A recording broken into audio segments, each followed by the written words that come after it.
মোটামুটি দূরত্ব হিসাবে যদি মেপে নিই তাহলে 1 থেকে 1.5 ইঞ্চি হিসাবে নিয়ে এটাকে আবার পিটানো হচ্ছে বেশ জোরে জোরে। এতে কি হচ্ছে, ভিতরে যত হাওয়া থাকুক বা ফাঁকা থাকুক বা কংক্রিট যেখানে পৌঁছাতে পারেনি সেই জায়গাটাও কিন্তু পুরোপুরি সম্পূর্ণভাবে একদম কংক্রিটটা পৌঁছে যাচ্ছে, তাই না? তো একটু সাথে থাকুন, দেখতে থাকুন এবং পুরো ভিডিওটা দেখুন এবং যদি ভালো লাগে বন্ধুবান্ধবের সঙ্গে শেয়ার করবেন। আর একটু প্লিজ আপনাদের হাত জোর করে বলছি, একটু সাবস্ক্রাইব করে চ্যানেলটাকে সাহায্য করবেন। পুজো হয়ে গেছে, এখন ঢালাইটা আরম্ভ হবে। সাথে থাকুন, দেখতে থাকুন।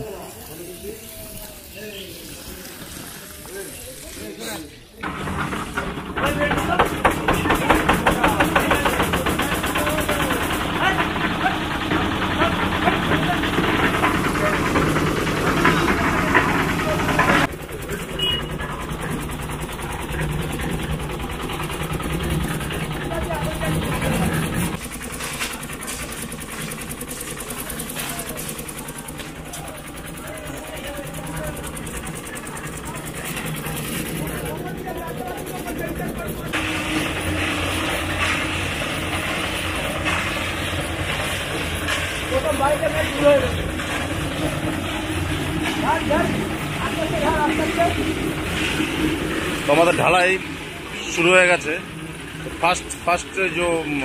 ফার্স্ট মানে হান্ডির মাল তৈরি হয়ে গেছে। এখানে আধা বস্তা থাকে, ফুল বস্তা থাকে, আধা বস্তা, দু বালতি সিমেন্টের।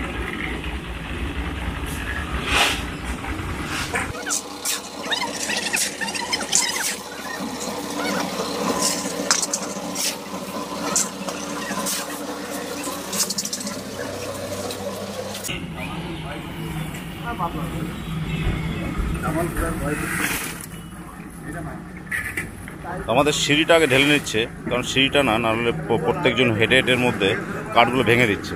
তো সিঁড়িগুলো আগে ঢালাই করা হবে, তারপরে এই যে একটা সিঁড়ি বানানো হয়েছে এখানে বাঁশ দিয়ে, সেটা দিয়ে উঠে উপরে তারপর স্ল্যাবটা পুরো ঢালাই করা হবে। ঠিক আছে, আপনাদের মনে প্রশ্ন থাকতে পারে যে সিঁড়িটা কেন করলো। এতে তো সিঁড়িটা পরবর্তীতে ক্র্যাক ধরতে পারে বা নরম থাকবে, তার মধ্যে হাঁটাচলা করবে। তো সেই ব্যবস্থা রেখে দিয়ে আমরা কাজটা শুরু করেছি।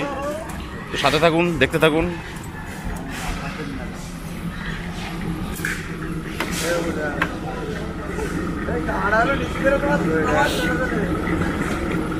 গতকালকে যেখানে ঢালাইটা হয়েছিল সেখানে কড়াইগুলো একটু বড় বড় ছিল।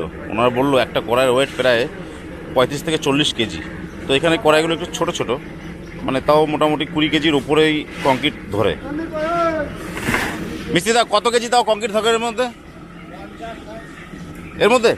50 কেজি? আরে বাপরে বাপ।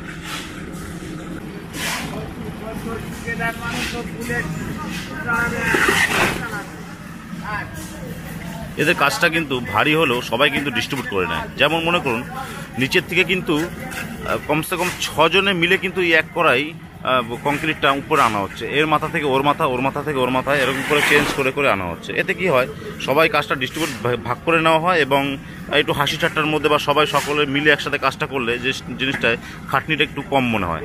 কম তো মনে হয় শুধু আমাদের মনে, ওদের যে কী খাটনি হচ্ছে সেটা ওরাই জানে। এতক্ষণ মালটা ঢালা হয়েছে, ঢালাইটা কংক্রিটটা পুরো ঢালা হয়েছে। এখন ভাইব্রেটরটা মারা হচ্ছে এখানে, কারণ ভাইব্রেটরটা না হলে তো জিনিসটা কমপ্লেক্স ভিতরে যে এয়ার বা ফাঁকাগুলো থাকবে সেগুলো তো মেকআপ হবে না, তাই না? কংক্রিটে ভাইব্রেটর মারা অতি অবশ্যই দরকার। তো নিন, আমাদের স্ল্যাব ঢালাই চালু হয়ে গেছে। আমাদের পরিমল দাদা চলে এসছে, মানে মেন যে কন্ট্রাক্টর, বিল্ডিংটা যে কন্ট্রাক্ট নিয়েছে সেই পরিমল দাদা চলে এসছে।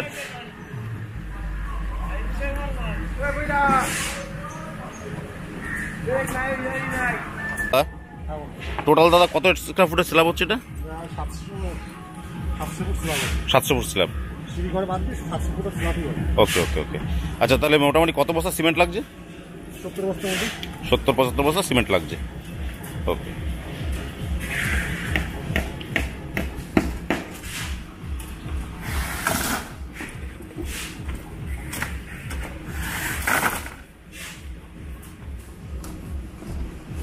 একটা জিনিস খেয়াল করুন আপনারা, মাথায় করে কড়াই নিয়ে উঠছে, কিন্তু এদের স্পিড, যতটা স্পিড এদের, মানে হিসাবে প্রত্যেক 10 সেকেন্ড পরপর এক কড়াই করে কংক্রিট স্ল্যাবের উপর উঠে যাচ্ছে, প্রত্যেক 10 সেকেন্ড অন্তর।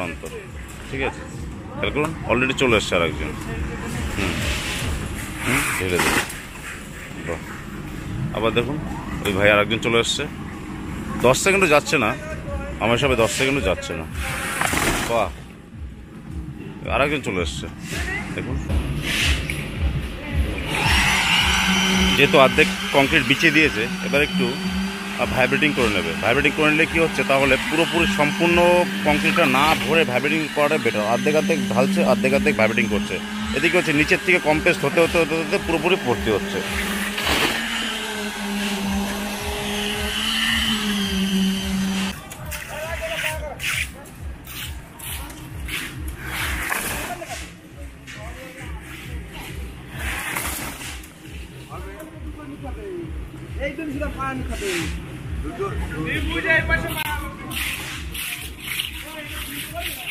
মানে আমাদের একটা কাজের সিস্টেম আছে, যেমন স্ল্যাব ঢালাইয়ের সময় আমাদের একটা পাটা ব্যবহার করা হয়।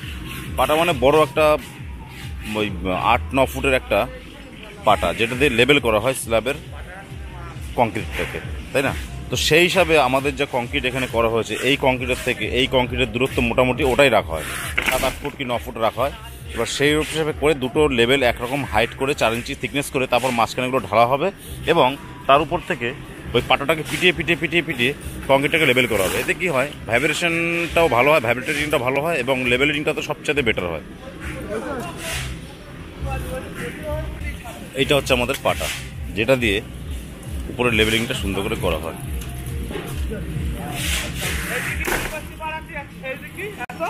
দেখুন, দেখেছেন একদম সুন্দর ফিনিশিং লেভেল হয়ে উপর থেকে বেরিয়ে আসছে, তাই না?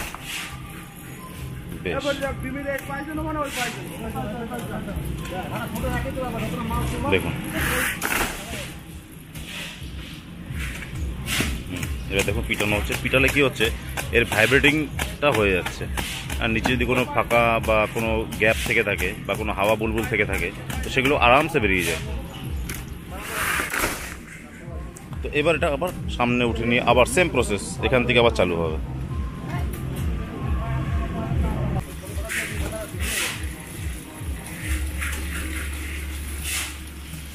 তো সেম প্রসেস আবার এদিকে চালু হবে। এই যে বিমটা দেখতে পাচ্ছেন, এই বিমের সোজাসুজি এখন একটা বেরি করা হবে, মানে ওই হাইটেরই একটা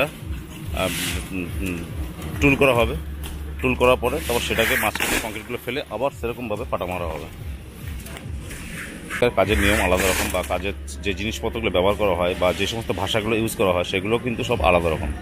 তো যাই হোক, হয়তো বুঝতে অসুবিধা হতেও পারে বা বুঝেও যেতে পারেন। তো যদি নাম কোনো আপনাদের এলাকায় কী নাম বলেন বা কী নামে পরিচিত, সেই সব জিনিসগুলো আপনারা কমেন্ট বক্সে একটু বলতে পারেন।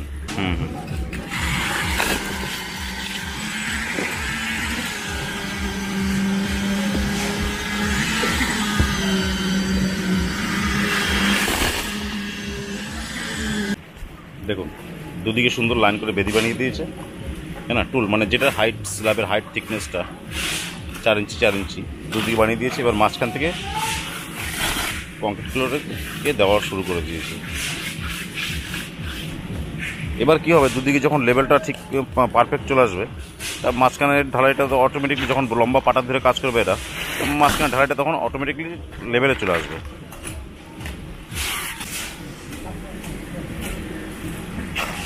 দেখুন,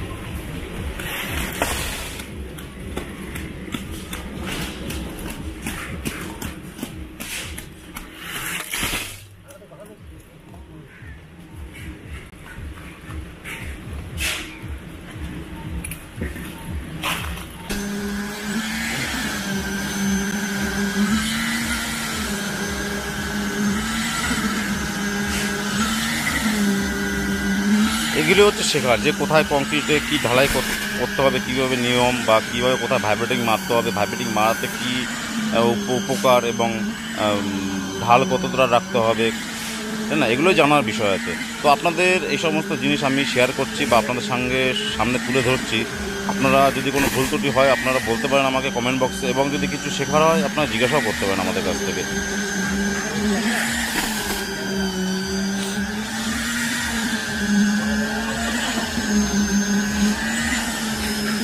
তো প্লিজ সাথে জুড়ে থাকবেন এবং সাবস্ক্রাইব করে আমার চ্যানেলটাকে একটু সাহায্য করবেন। আর অতি অবশ্যই যদি ভিডিওটা ভালো লাগে তাহলে লাইক কমেন্ট করবেন, এটা আপনাদের কাছে আমি আশা করি।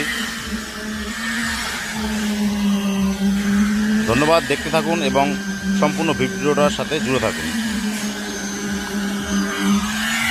কার্পেটিং করে আসছে পিছন দিক দিয়ে এবং সামনে কিন্তু যেটুকু ঢালাই কম মানে কংক্রিট যেটুকু দরকার আবার এক কড়াই কিন্তু পিছন দিক থেকে লেবার মিস্ত্রিরা ফেলে যাচ্ছে। এবার কী হবে, এটা ফাইনাল লেভেল চালু হবে ওখান থেকে। এই আমাদের লম্বা পাটাটা দিয়ে, সেই লম্বা পাটাটা দিয়ে মানে দুপাশে ধরে পুরোপুরি সম্পূর্ণভাবে ওটাকে লেভেল করার চেষ্টা করবে।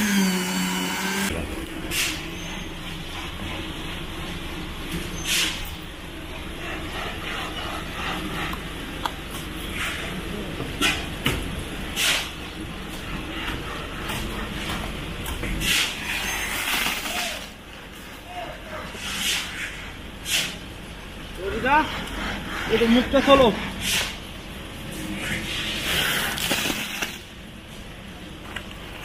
এবার দেখুন এটাকে ছোটো করে মোটামুটি তাহলে 1 থেকে 1.5 ইঞ্চি হিসাবে নিয়ে এটাকে আবার পিটানো হচ্ছে বেশ জোরে। এতে কি হচ্ছে, ভিতরে যত হাওয়া থাকুক বা ফাঁকা থাকুক বা কংক্রিট যেখানে পৌঁছাতে পারেনি সেই জায়গাটাও কিন্তু পুরোপুরি সম্পূর্ণভাবে একদম কংক্রিটটা পৌঁছে যাচ্ছে, তাই না?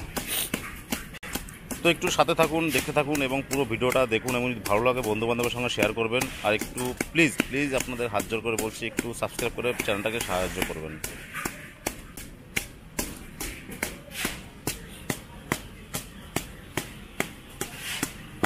দেখুন কত সুন্দর ফিনিশিংটা হয়ে গেল, একদম দেখার মতো ফিনিশিং, সত্যি একদম অতুলনীয় কাজ। এবার কি হচ্ছে, যেখানে মনে করুন পায়ের ছাপগুলো যেখানে ছিল সেই জায়গাগুলো তো আর বড় পাটা দিয়ে তো লেবেল করা সম্ভব নয়, কারণ তাহলে আবার এখানটা আবার একটা পায়ের ছাপ পড়ে যাবে। সেজন্য করছে কি মিস্ত্রিরা ওইখান থেকে ছোটো পাটা দিয়ে সেটাকে লেবেলিং করতে পিছনের দিকে আগিয়ে যাচ্ছে। এতে কি হবে, কাজটা ওখান থেকে পুরোপুরি 0 হয়ে গেল, একদম 0 মানে সুন্দর ফিনিশিং, একদম পুরো 100% খতম হয়ে গেল ওখানটা। ওই পাশটা কমপ্লিট হয়ে যাওয়ার পরে সেম প্রসেস আবার এদিক দিয়ে চালু হবে, মানে ওই ঢালার থেকে আবার 7 থেকে 8 ফুট দূর থেকে এখান থেকে আবার টোটাল একটা টুল বানানো হবে, যেই 4 ইঞ্চি থিকনেস হিসাবে।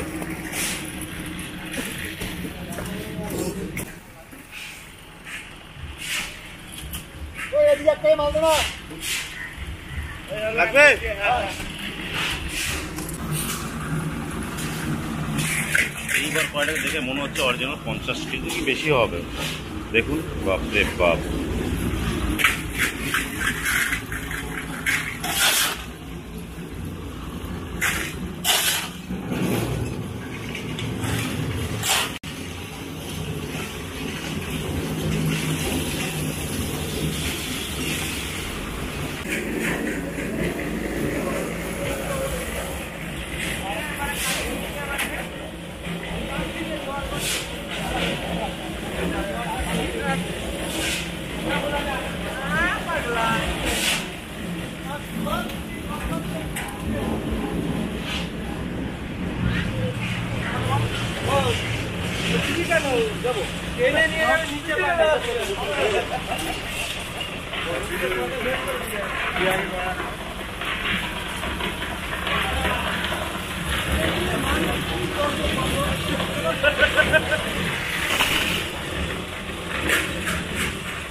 ওইখানটা একটুখানি ডাউন ছিল, মিস্ত্রি পাটা দিয়ে মারার সময় দেখতে পেলো ওখানটা একটু ডাউন আছে, তাই এক কড়াই মাল মানে এক কড়াই কংক্রিট ওখানে ঢেলে সেটাকে আবার লেভেল করে দিচ্ছে। দেখুন প্রত্যেকটা এলাকার ভাষা কিন্তু আলাদা আলাদা, বা প্রত্যেকটা কাজের সময় ভাষা কিন্তু আলাদা ব্যবহার করে। তো যেহেতু আমাদের কাজের ভাষা আমরা কীভাবে বলছি, আপনার যদি খারাপ লাগে এর জন্য দুঃখিত আমি, ঠিক আছে? আচ্ছা, আপনাদের এলাকায় এরকম ভাষা বা তাকে কী বলা হয় সেটা একটু আপনি জানাবেন, ঠিক আছে? আর সাথে থাকবেন, জুড়ে থাকবেন, চ্যানেলটাকে অতি অবশ্যই সাবস্ক্রাইব করে চলবেন।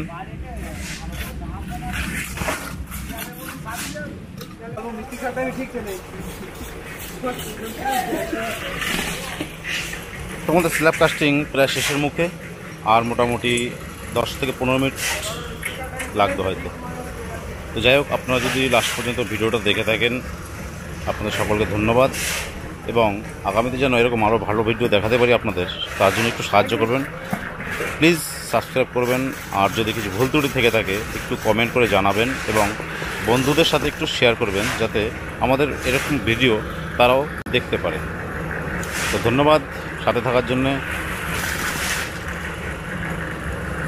ভালো থাকবেন, সুস্থ থাকবেন।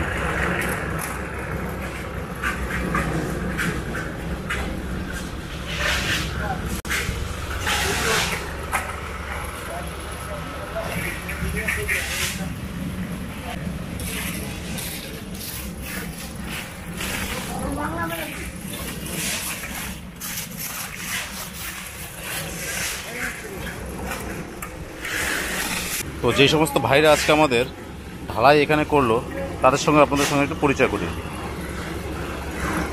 দাদা, তোমার নামটা কি? কি মণ্ডল? সুজন মণ্ডল। এই বড় ভাইয়ের নাম হচ্ছে সুজন মণ্ডল। তো যাই হোক, এরা মোটামুটি টোটাল কতজন আছে তোমরা? টোটাল 14 জন আছে। এরা 14 জন টোটাল টিমটা হচ্ছে 14 জনের টিম। এরা খুব ভালো কাজ করে, এবং কি বলবো, এদের কাজের যা স্পিড দেখলাম অতুলনীয় স্পিড।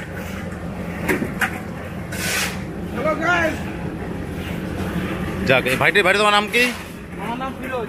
ফিরোজ, ভাইয়ের নাম ফিরোজ, ভাইও একজন এই দলের একজন সদস্য।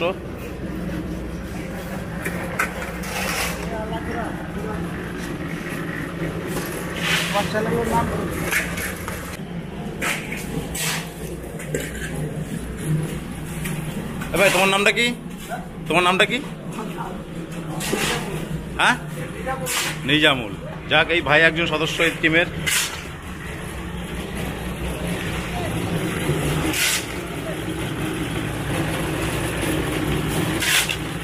বড়দার নাম কি?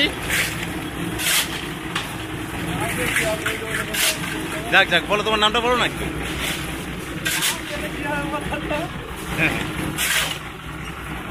আচ্ছা বড় ভাই, তোমার নামটা কি? জীবন। যাক, বড় ভাই জীবন এই টিমেরই একজন সদস্য। এরা মোট 16 থেকে 17 জন লোক এসছে। তো যাক, ভালো থাকবেন, সুস্থ থাকবেন, এবং সাথে জুড়ে থাকবেন।